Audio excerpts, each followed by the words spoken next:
channel. This weekend I'm going to try to install this 20-gallon fuel cell. Last weekend I tried to use a fuel tank out of a 70 Mustang and it was just a complete failure. There's just not enough room here now that we've done the Mustang subframe. I know a lot of guys do them when they're just doing a conventional axle, but just wasn't going to work for me. So got online, got on Amazon and ordered what was probably made in China, 20-gallon fuel cell. It's got a fuel sender built in. It's got its own fuel filler cap. I like the idea that this one here actually has a sump in it, so I shouldn't lose fuel pressure coming around corners, which I had a lot of problem with that with the factory tank. And now I just got to build a frame for it to sit on, and I'm going to make it so it bolts in.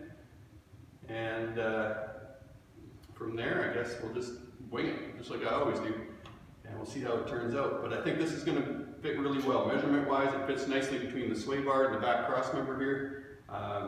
Couldn't be happier with the size of it, but now we just got to make it hang there, make it safe, make it solid. And then I'm going to have to put the bed back on and figure out where to cut a hole in the floor and figure out a fuel door. So there's lots to do, and I'm going to get started on it right now.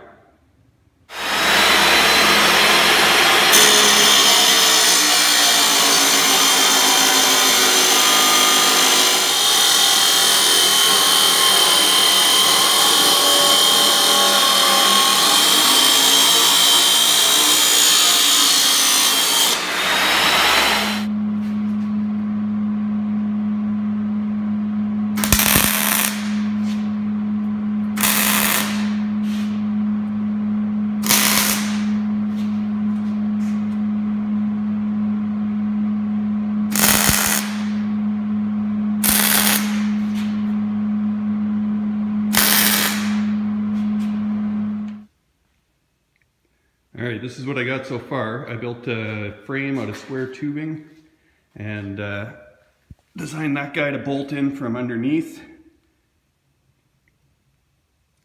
Not really sure I'm happy with how low it hangs, but I don't really have a choice because I want it to carry a decent amount of fuel.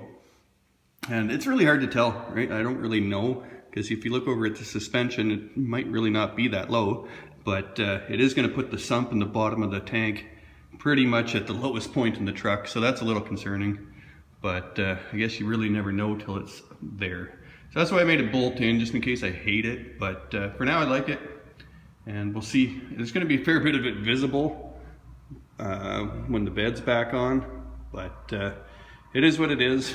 We're building that part for function and not so much form, so just keep going here. And I'm going to get these front legs built on this tank hanger, or whatever you want to call it, and then I'm going to set the bed back on and kind of see how it all sits and kind of get it measured up so I can figure out where to cut the hole in the bed floor for the gas filler.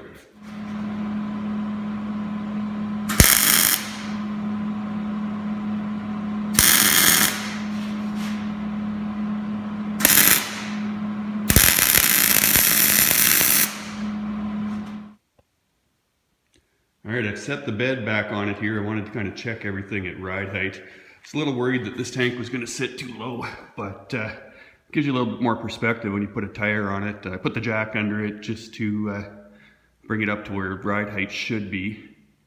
And yeah, it hangs a little bit low, but I don't think it's too bad.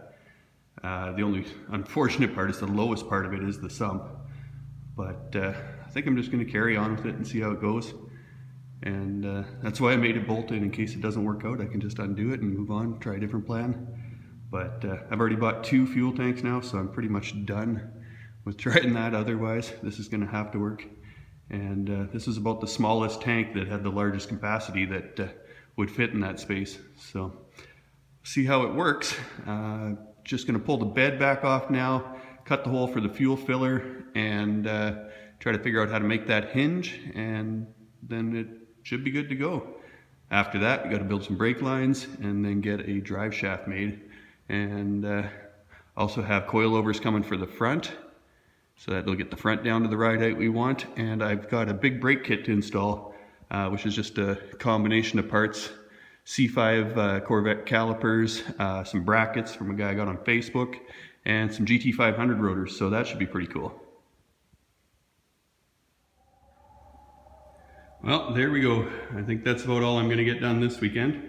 But what I did do, and I didn't video it, but I cut a hole in the floor for the fuel filler, and I used the hinge off the Suburban that I got the supercharger for this truck, and kind of modified it, welded a piece on there, and there it is. There's my fuel cell in underneath.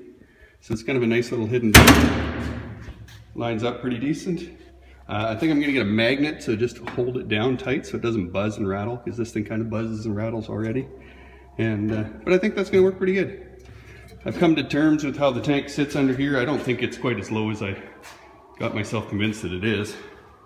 But I think once you get the pipes on either side or one side, I haven't decided on the exhaust yet. You guys can help me out if you want to comment.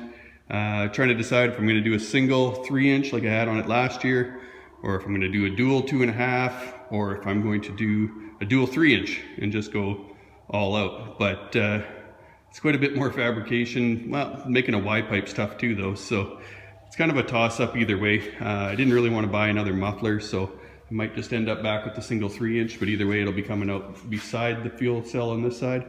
And I think I'm going to put the license plate in the middle now, just kind of hide that all. So next weekend, I think I'm going to take the box back off for about the 100th time, and I'm going to stand it up on end and wash the bottom of it, prep it, and paint the bottom of the bed with the POR 15, and this truck should last forever. But that's about it until next weekend.